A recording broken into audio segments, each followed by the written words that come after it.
Hello friends, ಉತ್ತರ ಕರ್ನಾಟಕದ biscuit ಹೇಗೆ ಮಾಡೋದು ಅಂತ ಇವಾಗ ನೋಡೋಣ.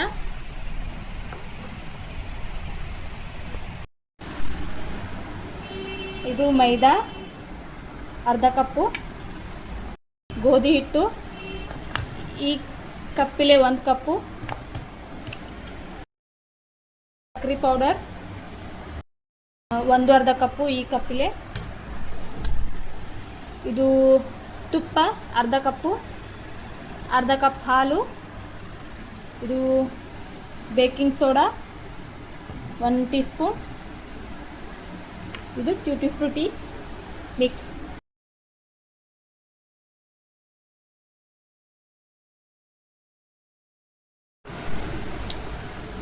ಈ ಕಪ್ಪಿನಿಂದ 1/2 ಕಪ್ ಸಕ್ಕರೆ,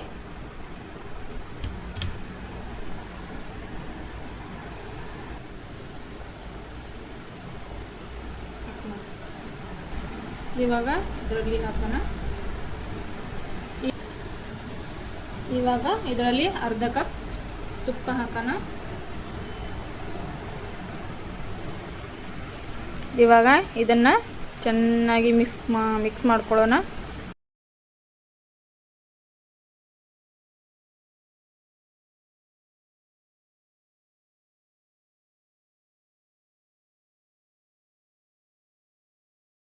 ಇವಾಗ ಈ ಮಿಶ್ರಣದಲ್ಲಿ 1 ಕಪ್ ಗೋಧಿ ಹಿಟ್ಟನ್ನು ಹಾಕೋಣ.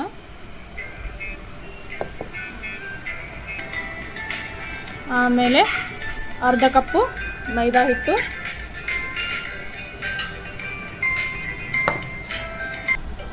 ಇವಾಗ ಇದನ್ನು ಚೆನ್ನಾಗಿ ಮಿಶ್ರಣ ಮಾಡಿಕೊಳ್ಳೋಣ. ಇವಾಗ ಈ ಮಿಶ್ರಣವನ್ನು ಚೆನ್ನಾಗಿ ಮಿಕ್ಸ್ ಮಾಡಿಕೊಳ್ಳೋಣ.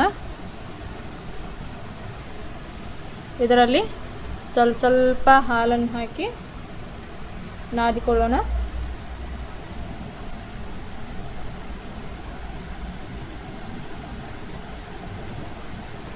ಇವಾಗ 1 ಸ್ಪೂನ್ ಬೇಕಿಂಗ್ ಸೋಡಾವನ್ನು ಈ ಮಿಶ್ರಣದಲ್ಲಿ ಸೇರಿಸೋಣ.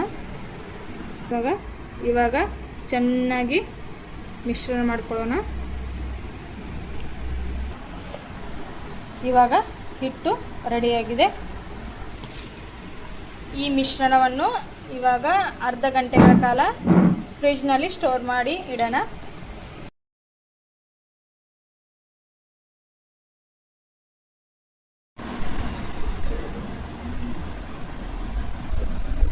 ಇವಾಗ ಸಣ್ಣ ಸಣ್ಣ ಉಂಡೆಗಳನ್ನಾಗಿ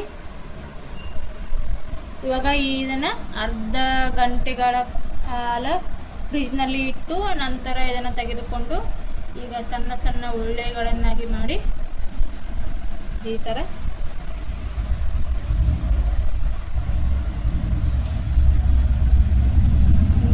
ಮಾಡಿ ಬಟರ್ ಪೇಪರ್ ಕೆಳಗಡೆ ಹಾಕಿದೆ ಅದರ ಮೇಲೆ ಹೀಗೆ ಇಟ್ಟುಕೊಳ್ತಾ ಹೋಗೋಣ.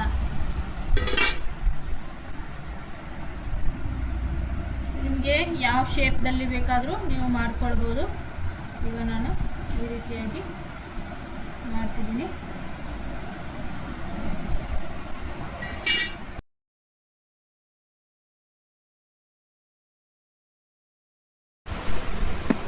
ಇವಾಗ 20 ನಿಮಿಷಗಳ ಫ್ರೀಟ್ ಆಗಿದೆ.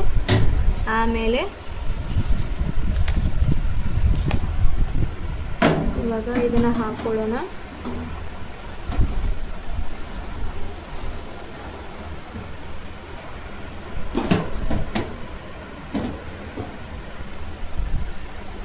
ಇವಾಗ 20 ನಿಮಿಷಗಳ ಕಾಲ ಬೇಯಲಿಕ್ಕೆ ಬಿಡೋಣ.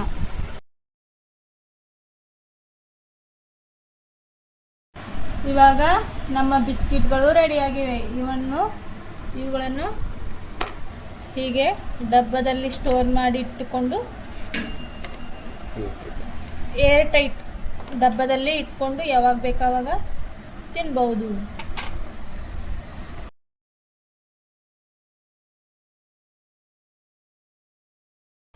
ಇವಾಗ ಬಿಸ್ಕಿಟ್ಗಳು ರೆಡಿಯಾಗಿವೆ.